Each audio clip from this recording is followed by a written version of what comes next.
كيف سي مقلق. Et qui va le faire ouais, je comprends.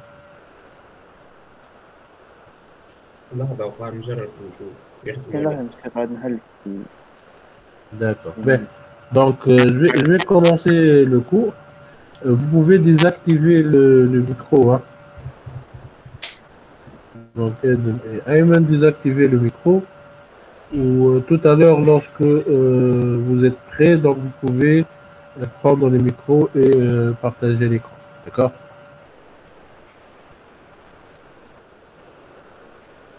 Donc, la dernière séance, nous avons vu comment installer une application, un logiciel à partir des sources. Aujourd'hui, on va continuer avec le chapitre gestion des paquetages et on va voir deux autres méthodes d'installation d'applications sur un serveur Linux. D'accord? Est-ce qu'il y a des questions avant de commencer l'explication du chapitre? Avez-vous des questions ou bien des remarques?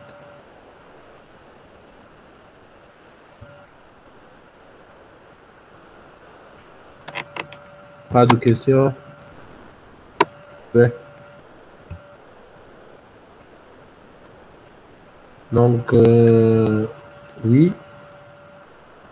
C'est ma question? Non. Ben, la dernière fois, comme j'ai dit, nous avons vu comment installer à partir des sources. Donc, aujourd'hui, on va voir comment installer à partir d'un package. Donc, un package, c'est un fichier similaire à une archive qui contient tous les fichiers appartenant à une application ou une bibliothèque, ainsi que des scripts de contrôle qui sont exécutés lors de l'installation ou la désinstallation de l'application. C'est une sorte d'archive qui contient les binaires, les fichiers de configuration, les fichiers nécessaires à l'exécution de l'application, ainsi que des scripts qui vont nous permettre d'installer et de désinstaller automatiquement sans ouvrir l'archive. La dernière fois, nous avons extrait l'archive qui contient les sources, nous avons configuré, compilé et puis installé. Cette fois, on va utiliser un package qui sera comme une boîte noire qu'on ne va pas ouvrir, mais on va utiliser un outil qui permet de l'installer. Donc, bien sûr, via les scripts qui sont dans ce package. D'accord? Donc, la différence par rapport à ce qu'on a vu la dernière fois, donc l'installation et la désinstallation se fait de manière automatique et on peut récupérer des informations, connaître des informations sur les packages installés, leurs dépendances et aussi les fichiers qu'ils ont installés et beaucoup d'autres informations.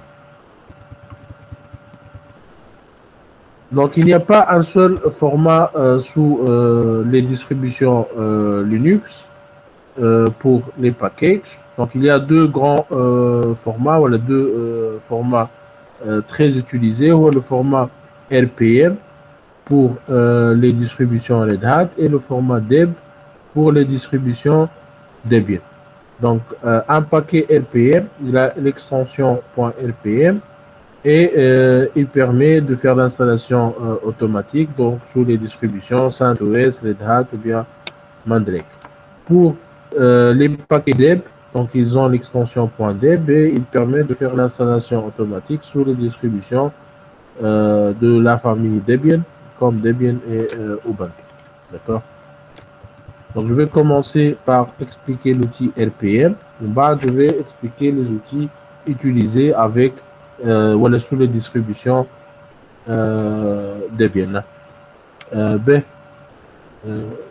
Donc Firas, Ayman plutôt, via Edel. Est-ce que vous avez démarré la machine virtuelle?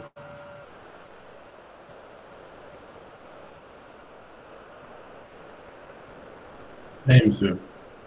D'accord, donc c'est Ayman ou bien Edel? Edel, d'accord. Donc, je vais expliquer l'utilisation de l'outil. Vous allez partager l'écran et on va tester les commandes. D'accord? Donc, l'outil RPM, il est utilisé pour installer les packages sous la distribution, les distributions Red Hat. Donc, la commande RPM, il prend des options plus le nom la liste des packages à installer ou à désinstaller. Donc, il y a des utilitaires graphiques pour RPM. Bien sûr, nous, on ne s'intéresse pas à ces utilitaires parce qu'on va administrer un serveur à distance. Donc, on va se connecter via une connexion mode texte, mode commande, et on va gérer le serveur. Donc, où est-ce qu'on va trouver les packages? Donc, sur le DVD de la distribution, ou bien le site officiel de la distribution, ou bien le site du composant à installer. Par exemple, si vous voulez chercher le logiciel de l'imprimante, donc vous allez sur le site du constructeur de l'imprimante et vous allez chercher la version Linux pour cette imprimante. Hein. Et là, vous allez trouver le fichier RPM. Ou bien, il y a un moteur de recherche des fichiers RPM, des packages RPM, qui s'appelle rpmfind.net.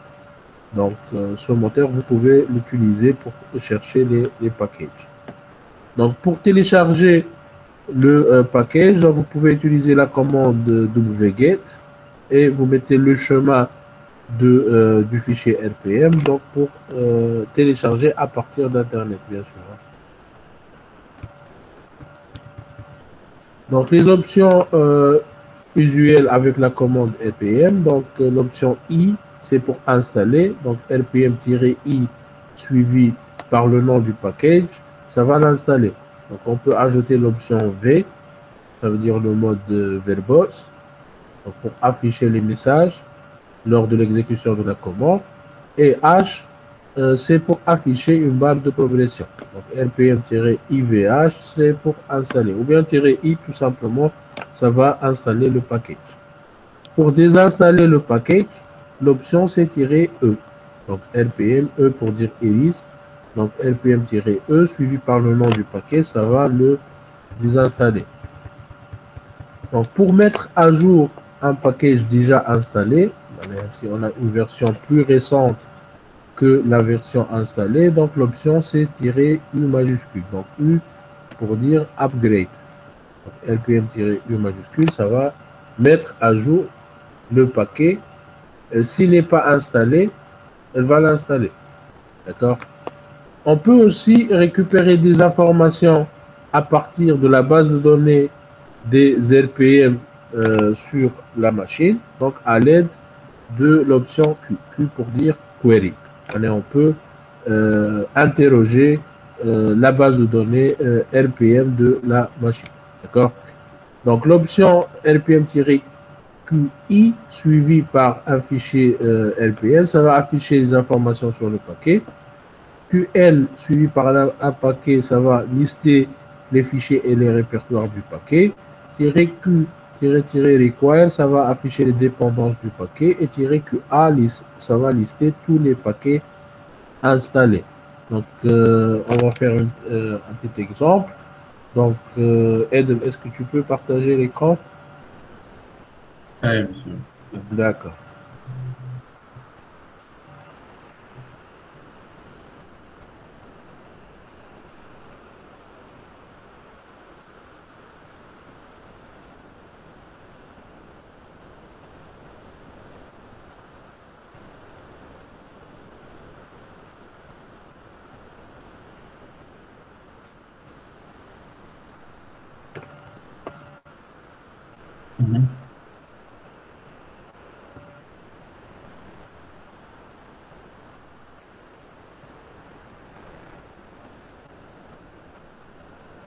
Bien, je partage.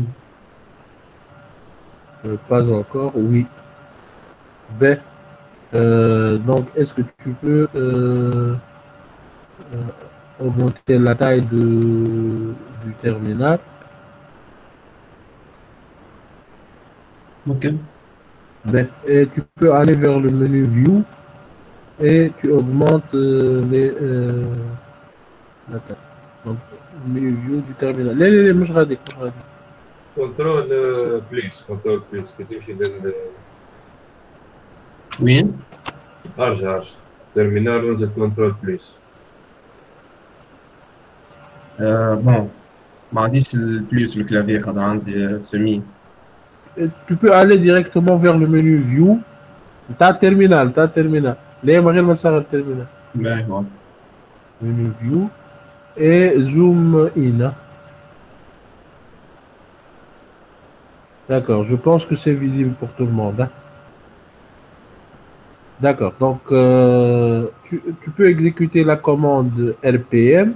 On va interroger la base de données et on va voir la liste des packages installés. Donc pour interroger la base de données RPM, l'option c'est Q. Donc tirer Q. Q et A pour dire all. Laissera faire. Donc A pour dire all. On va voir la liste de tous les packages installés sur la machine. Donc entrée. Donc ça c'est les packages installés sur votre machine. Hein. D'accord. Ben, si on veut par exemple chercher un package bien déterminé, on peut ajouter un filtre. D'accord. Par exemple, on peut chercher quels sont les packages qui contiennent la chaîne Python. D'accord. Donc, tu mets rpm-qa pour lister tous les packages. Et après, on va ajouter pipe.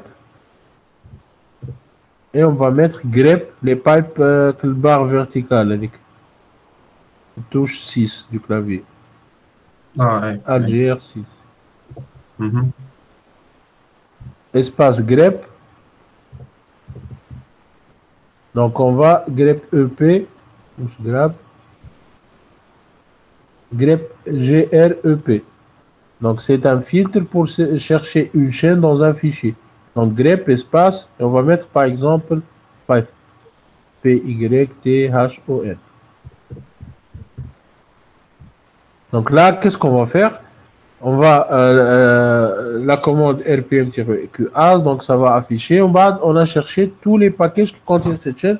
Et là, vous voyez qu'il y a beaucoup de librairies installées, donc qui utilisées par Python. D'accord? Vous pouvez aussi vérifier est-ce que, par exemple, le compilateur GCC est installé. Donc, vous faites la même chose et vous sélectionnez, voilà, vous mettez le mot-clé GCC, table RPM, à table flèche,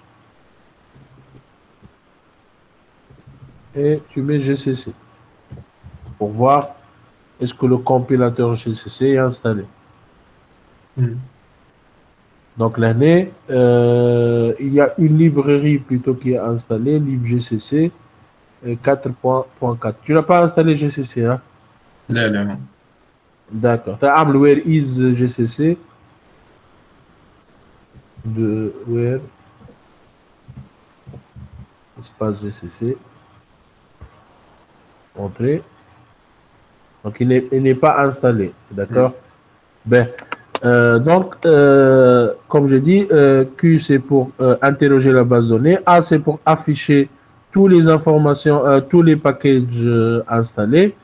On peut par exemple compter les packages installés. Donc, rpm-qa, pipe wc-l.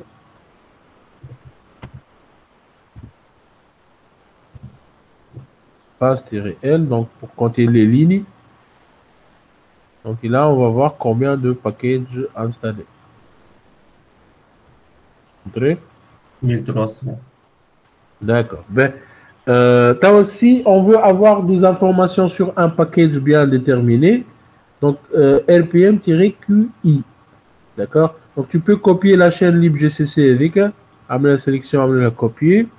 Et on va voir des informations sur ce package. يعني الكل ده الليني كله.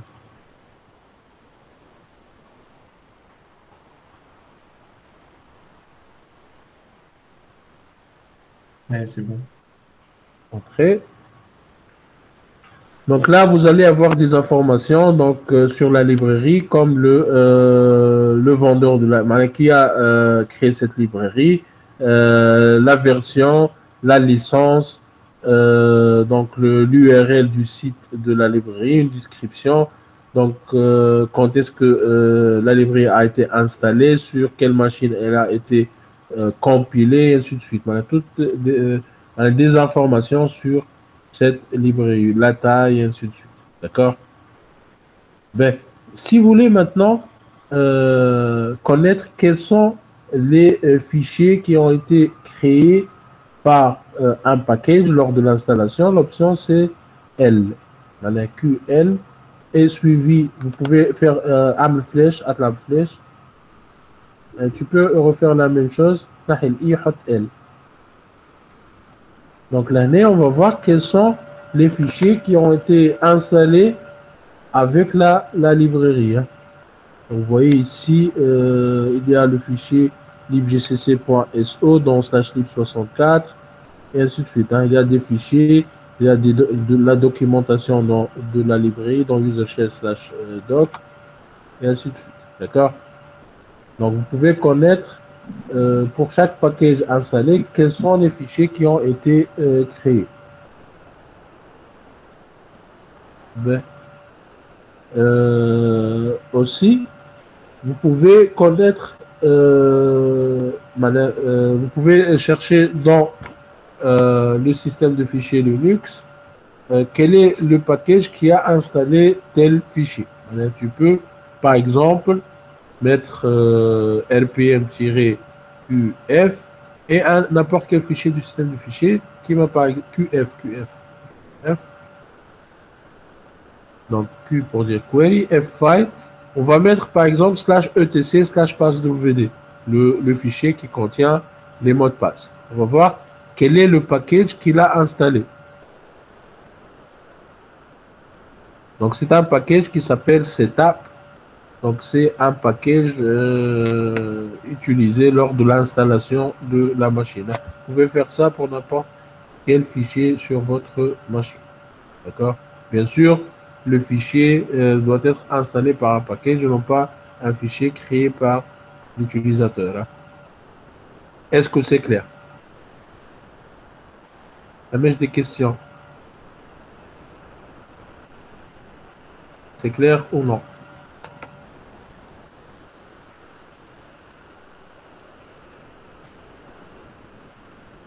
Oui. Oui. Ben, donc, Edel, tu vas arrêter la présentation. Bab Chanjalka. Ne ferme pas la machine. Hein. Juste arrête la présentation. Je vais revenir au slide. Est-ce que mon écran est visible pour tout le monde?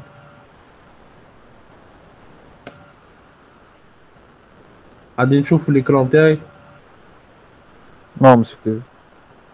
Ben, je vais commencer la présentation.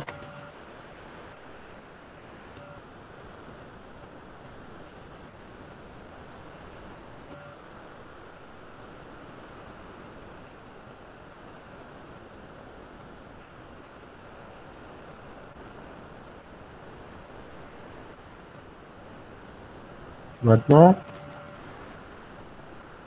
Oui, c'est bon.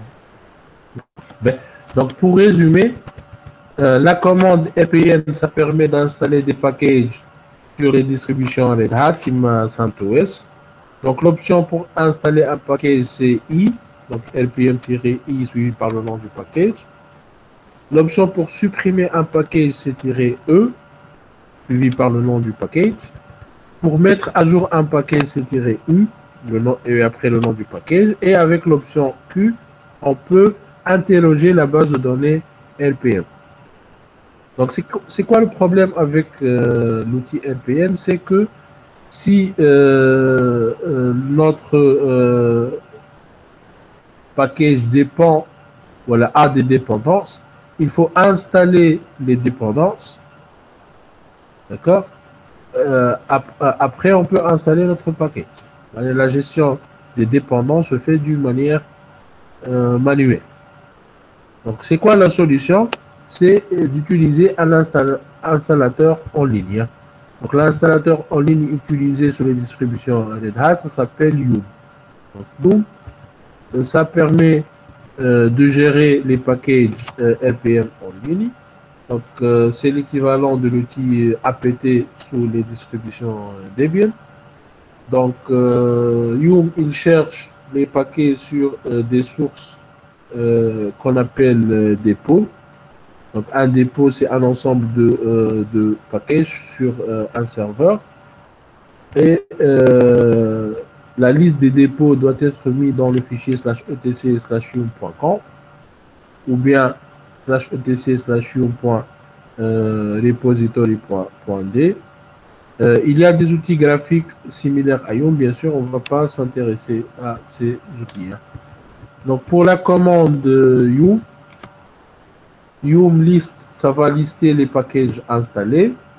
Yum list est le nom d'un paquet, ça va rechercher un paquet sur la base locale des packages installés. Yum install est le nom d'un paquet, ça va installer un package. Yum update, ça va mettre à jour un package.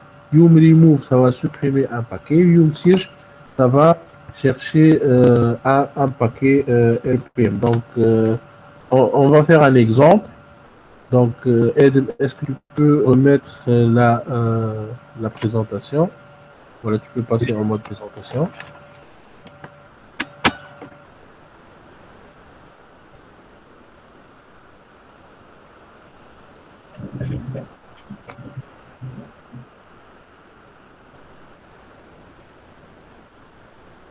يمشي الباكاج.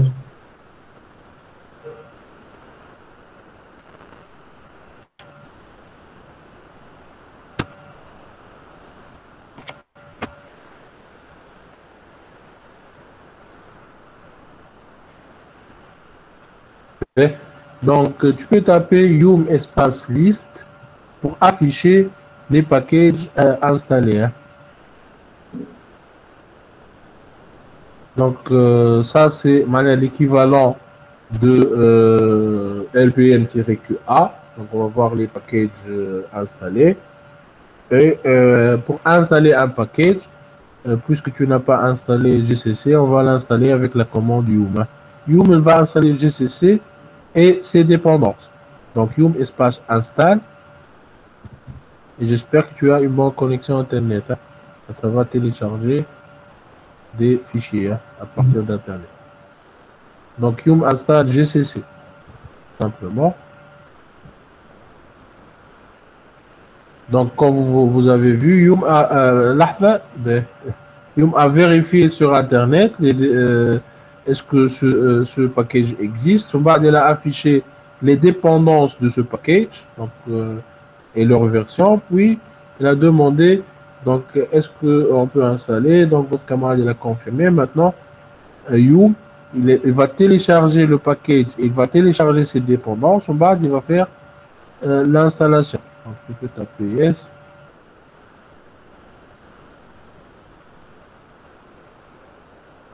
C'est bon. Tawa, tu peux vérifier est-ce que GCC est installé. Tu peux faire ça avec Yum. Ou là, tu peux directement faire where is GCC.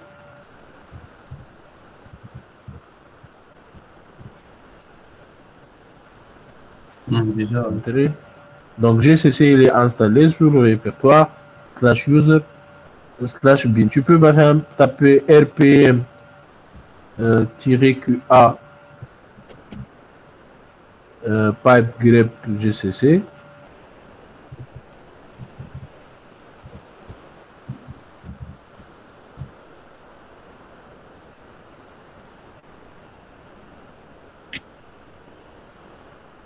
Donc maintenant vous voyez que GCC il est installé. Hein. Et là tu peux mettre Yum list espace GCC. On peut utiliser la commande RPM ou Yum. Hein. Donc et maintenant vous voyez que il est installé l'OTA October. Donc installed packages. Donc ici vous avez GCC installé. D'accord. Maintenant, Yum et RPM, ils font la même chose, hein, l'installation, la gestion des paquets, sauf que Yum, ça permet d'installer à partir d'Internet et ça permet d'installer automatiquement les dépendances. Pour RPM, le travail se fait en local, sur la machine, et il faut gérer les dépendances manuellement. Est-ce que c'est clair? Oui. Donc, pour désinstaller GCC, donc la commande c'est yum remove. Hein. D'accord? Vous pouvez faire ça avec yum ou elle. Là, vous pouvez faire ça aussi avec RPM. Donc, RPM-E pour dire erase et vous mettez le nom du package. Donc, GCC. Ma GCC, normalement, tu fais pas ça parce que tu auras besoin du paquet GCC pour faire le TP. Hein. Allez, madame. D'accord? Est-ce que c'est clair? Bon. Les autres, c'est clair? T'as une question?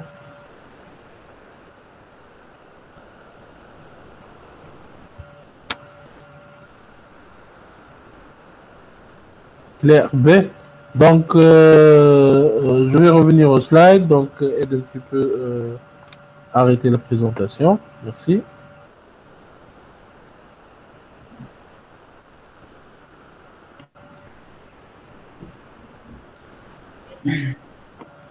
Est-ce que mon écran est visible? زي اللي شافه.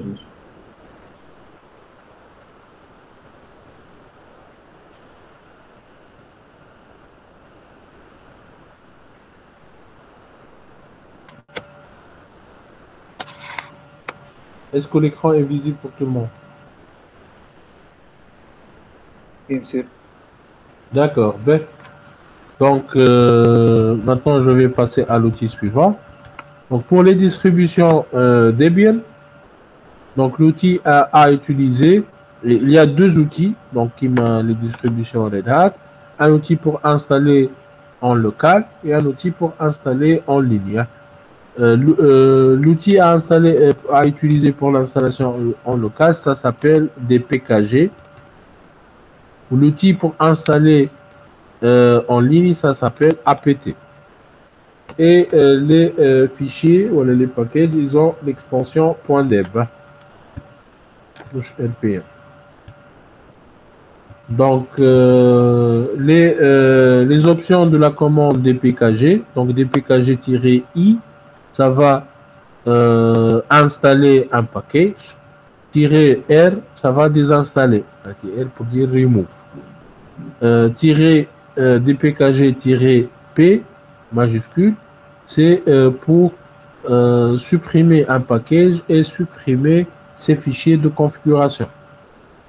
Donc, DPKG-reconfigure suivi par le nom du paquet, ça permet de reconfigurer un paquet déjà installé.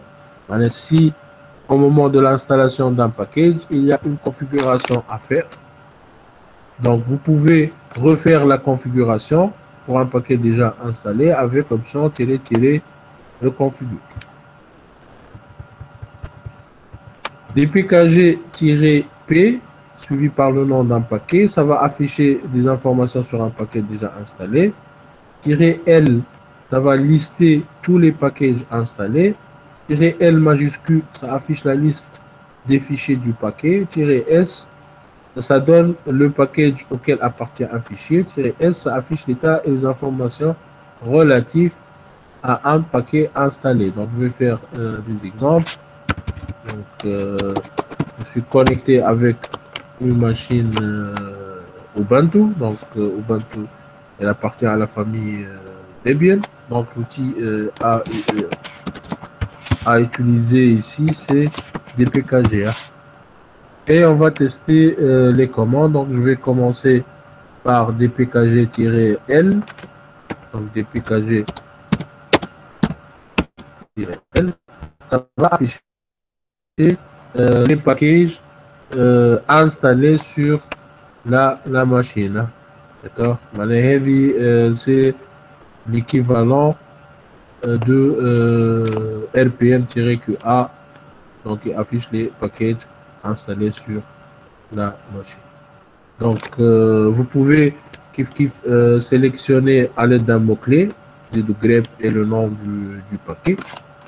Donc, DPKG -l, je vais ajouter ici grep par exemple GCC.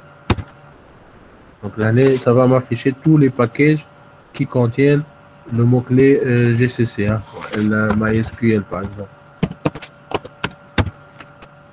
J'ai pas de package MySQL installé.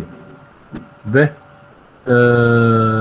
donc comme les exemples qu'on a fait tout à l'heure, hein, maintenant on peut afficher des informations, on peut chercher à l'aide de dpkg quel est le package qui a installé un fichier, maintenant comme exemple que j'ai fait tout à l'heure, dpkg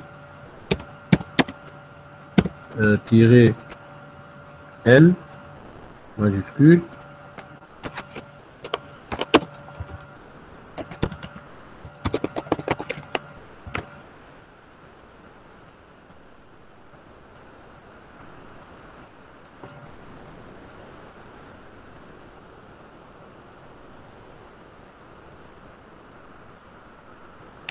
Ah, l'année, c'est pour lister les fichiers d'un package. Hein. C'est pas pour afficher. Donc, c'est plutôt -s. Hein. -l, c'est pour afficher les fichiers d'un package. -s.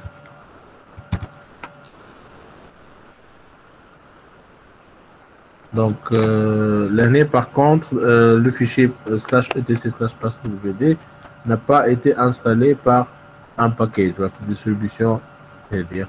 D'accord? C'est pas comme la distribution CentOS. Donc, je peux chercher un fichier, un exécutable par exemple, dans le répertoire /user/bin et donc par exemple, donc je vais essayer de faire ça.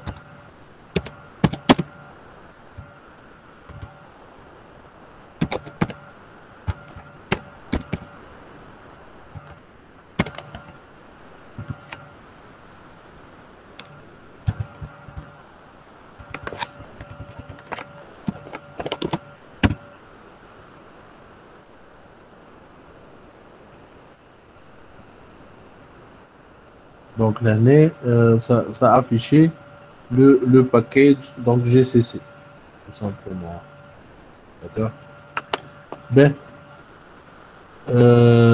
donc -s minuscule, ça va afficher l'état des informations relatives à un package. Donc lpm-i. D'accord. Pour installer Tawa en ligne sous les distributions Debian, l'outil à utiliser c'est apt. Donc apt, c'est l'équivalent de Yum pour les distributions Red Hat. D'accord. Dans le fil Debian, on utilise apt. Dans les distributions Red Hat, on utilise Yum. Donc apt, il interroge aussi des serveurs qui sont déclarés dans le fichier /etc/apt/source.list. Donc dans ce fichier, on met la liste des URL des serveurs. Ça permet d'installer à partir de ces serveurs.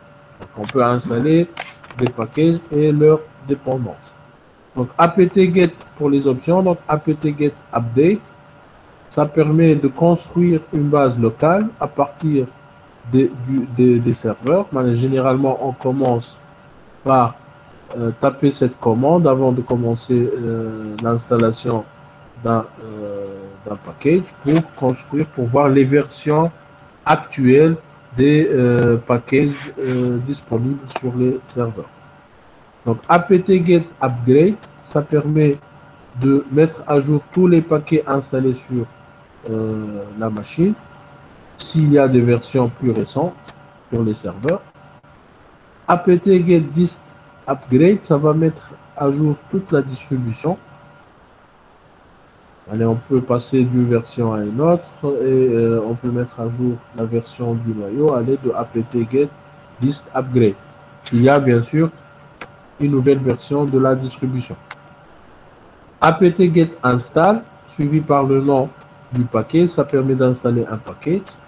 apt-get remove, ça va désinstaller un package déjà installé. Donc apt-get autoclean, ça supprime les informations sur les packages qui ne sont plus disponibles sur les serveurs. D'accord? S'il y a dans la base locale des packages qui ne sont plus disponibles, donc ils vont être, ces informations vont être supprimées. apt-cache, ça permet d'obtenir des informations au sujet d'un paquet installé. apt-cache SIR suivi d'un mot-clé, ça va lister tous les paquets qui ont ce mot-clé. apt-cache show, le nom d'un paquet, ça va fournir une description d'un paquet. Et apt-cache show pkg, suivi par le nom du paquet, ça va afficher les dépendances d'un paquet. Est-ce que c'est clair? C'est les mêmes fonctionnalités, mais c'est d'autres commandes disponibles pour chaque distribution. Est-ce que c'est clair? Oui. Ça met des questions. Il y a des questions. Non? Ben. Donc, je reviens. Donc, il y a un utilitaire qui s'appelle Alien et qui permet de convertir un package RPM vers un package .deb ou l'inverse. Donc, Alien-to RPM, ça va convertir un package Debian vers un fichier RPM, ou Alien to Deb, donc ça va convertir un fichier RPM vers un fichier DEP. Mais là, ça ne fonctionne pas nécessairement. Alors, si on fait la conversion à l'aide de cet outil, touche nécessairement, on peut installer le package. Donc, de préférence, si il y a des spécificités pour chaque distribution qu'on ne peut pas automatiser. Donc, voilà, on ne peut pas automatiser la conversion. Donc, si vous voulez installer quelque chose pour une des distributions Red Hat, il faut utiliser un package RPM. Alors, il faut télécharger le RPM. Si vous voulez installer pour tout ce qui est Debian, il faut télécharger le fichier .deb. D'accord? Ou là, vous pouvez utiliser aussi les sources. Est-ce que c'est clair? Mais n'essayez pas de faire la conversion d'un RPM vers un .deb ou l'inverse. C'est clair?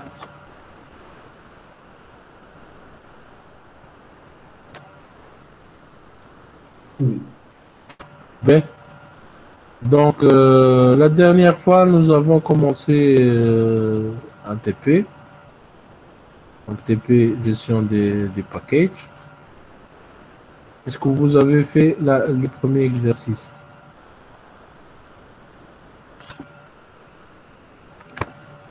Tantôt le premier exercice ou non?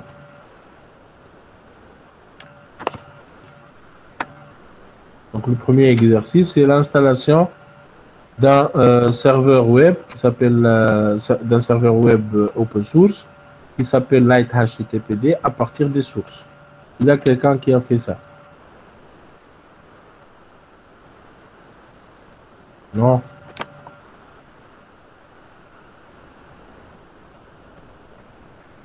Qu'est-ce qu'on fait, Olé?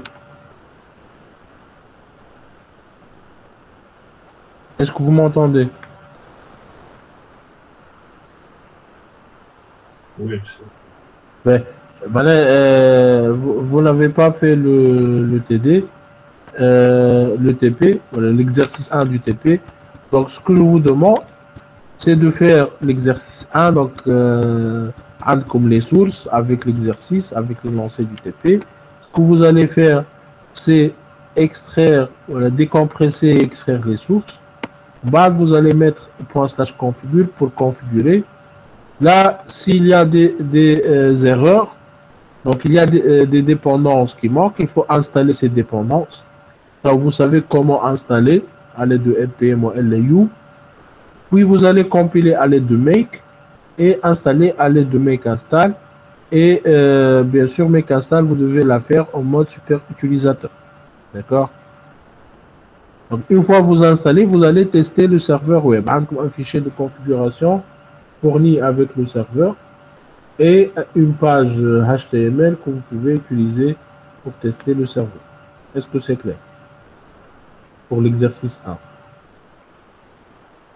Oui. Ben, pour l'exercice 2, donc vous allez faire la même chose, mais pour un autre logiciel, donc qui s'appelle Trollador, que vous allez récupérer d'Internet, vous allez décompresser et vous allez compiler, installer et le lancer. D'accord? Donc, pour vérifier son exécution. Donc, 2 exercices pour installer à partir des sources. Donc, pour la deuxième partie du TP, donc vous allez utiliser la commande RPM. Allez, vous allez vérifier l'installation d'un package qui s'appelle GNU-Chess. Et s'il n'est pas installé, vous allez l'installer, voilà, le récupérer et l'installer à l'aide de la commande RPM. Puis vous allez refaire le même travail avec la commande yum. D'accord? Est-ce que c'est clair?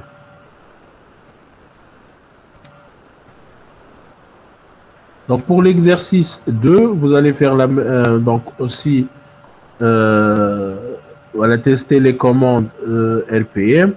L'exercice 3, donc c'est un exercice où vous devez utiliser la commande apt. L'année, mettez juste les réponses sans tester ça. Vous avez une version CentOS. Si vous avez Ubuntu aussi installé, vous pouvez aussi faire l'exercice 3. Hein. D'accord? Pour l'exercice pour les bibliothèques partagées, donc nous avons vu la notion de bibliothèque, comment ajouter une bibliothèque et dans quel répertoire et ainsi de suite. Donc vous allez aussi voir la manipulation des bibliothèques partagées, donc les librairies dynamiques, et vous avez un petit QCM à la fin. D'accord? Donc, vous pouvez faire ça va prendre 1h, 1h30 pour faire ce TP. Donc, essayez de le faire maintenant. Ce TP, ça concerne les 2 dernières séances qu'on a vues. Est-ce que c'est clair pour le TP? Oui. Oui. Donc, bien sûr, on va le corriger. Hein. On va le corriger la séance prochaine. Donc, tu vas essayer de le faire maintenant. Ou la séance prochaine, on va le corriger. Hein. D'accord?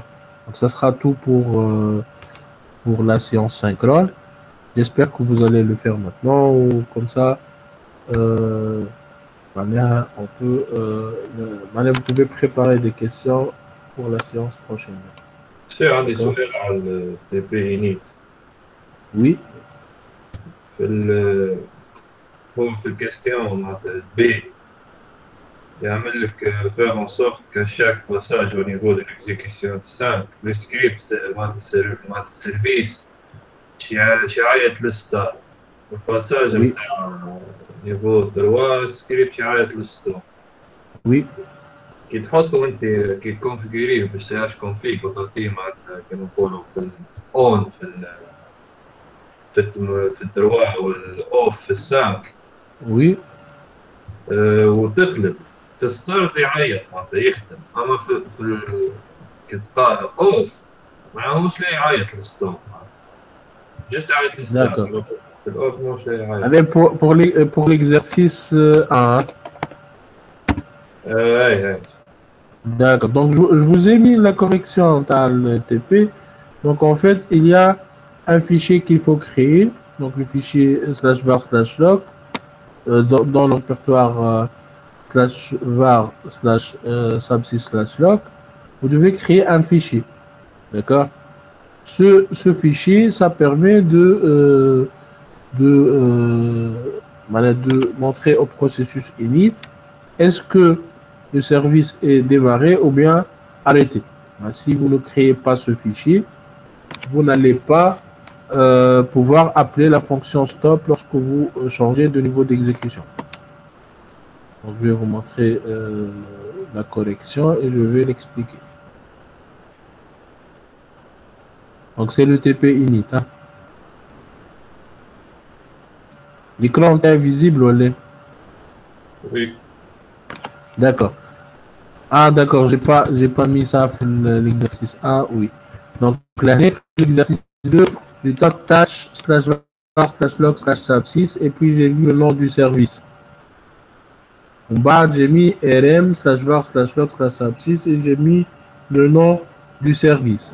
Donc, c'est un fichier qui va indiquer l'état du service. Il faut le créer et le supprimer en fonction de on a total, /var/log/sub6 initp, l'année rm/var/log/sub6 Alors, c'est quoi ce fichier? C'est un fichier pour indiquer l'état du service. Et lequel service il est démarré, le fichier il doit être créé. Si le service il est arrêté, ce fichier doit être arrêté. Donc, et lequel on ne le crée pas, qui m'a hâté l'exercice l'année. Donc, ici, lorsqu'on passe vers le niveau d'exécution 3 ou off, hein? Oui. C'est ça, hein? Donc, le fichier n'a pas été créé, que le fichier /var/log/sub6 initp, il n'existe pas. Donc, init, qu'est-ce qu'il va dire? Le service n'est pas démarré, puisque ce fichier n'existe pas. Donc, il ne va pas appeler stop.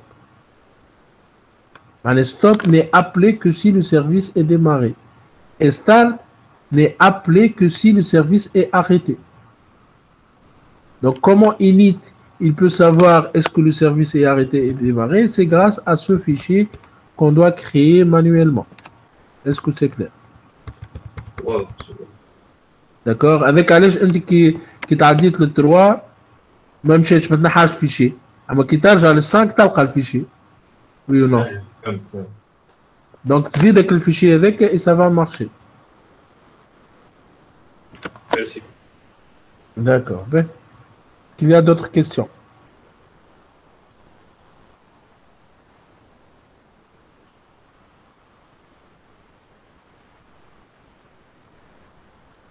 Non. Ben, donc, ça sera tout pour aujourd'hui. Et on se voit, Inch'Allah, la semaine prochaine pour corriger l'UTP et commencer un nouveau chapitre. Hein. D'accord? Donc, bonne journée. Hein.